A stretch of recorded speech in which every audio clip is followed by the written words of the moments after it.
Thank you, Mr. Chairman. Thank you, three of you, for being willing to step up and take on these different responsibilities. Secretary Donovan, if confirmed, you'll be the principal advisor to the Secretary and Deputy Secretary for personnel requirements.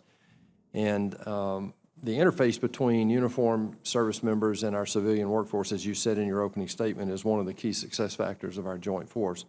We have a volunteer uniformed force and a civilian workforce that is better than anything in the world. I'm concerned about its aging and the 180-day rule in terms of how we fill the needs. In a low unemployment era like we are in right now, it's getting harder and harder to find those people. We have some aging workforce capabilities as well. Like one example, we have 3 major Air Force depots. One of those happens to be in my state. And 37% of the workforce in that particular depot, Robins Air Force Base, actually retires by 2023. And by 2028, 54%. Now that's a big turnover, and that's very indicative of the other depots as well.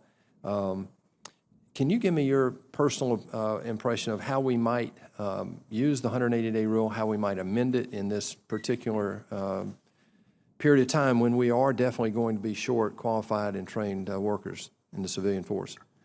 And Senator, by the 180-day rule, you're talking about the time to hire? Yes, sir. That is one of my priorities when I was performing the duties of, but also as the Undersecretary of the Air Force, is to drive down that time it takes to hire someone into government service. Because as I mentioned to Senator Hawley, you know, people go, they need jobs, they apply for jobs, and then they wait so long they end up going to other industries, and we're all in competition for those same skills.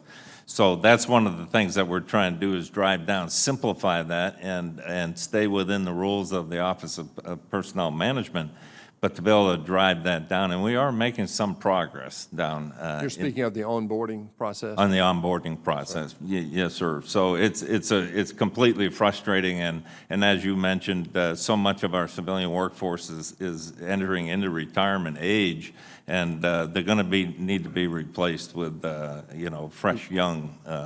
In your opinion, do you think we need to revise the 180-day rule? If confirmed, I'll work with the committee and see if there's something. I'm not sure yet if that needs to be revised, but I do know that we have to work continuously on getting that time to hire reduced.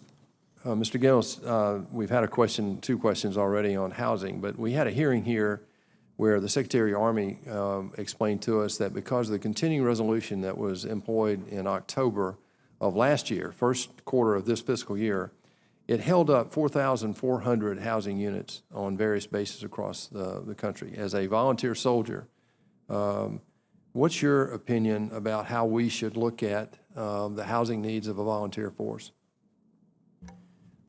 Yes, sir. So typically, at least speaking from my Army perspective, what we do is look for the community first to see what they can provide in terms of housing the force.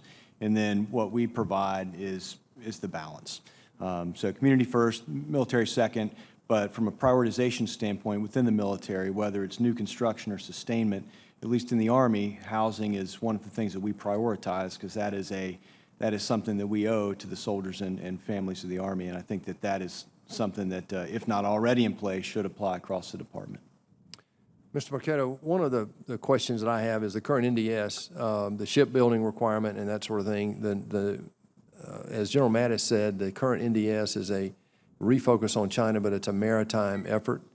Do you believe that the current allocation of the budget that we've just seen for 2021 is consistent with the NDS, and does it properly fund the military to fulfill the missions required inside the NDS?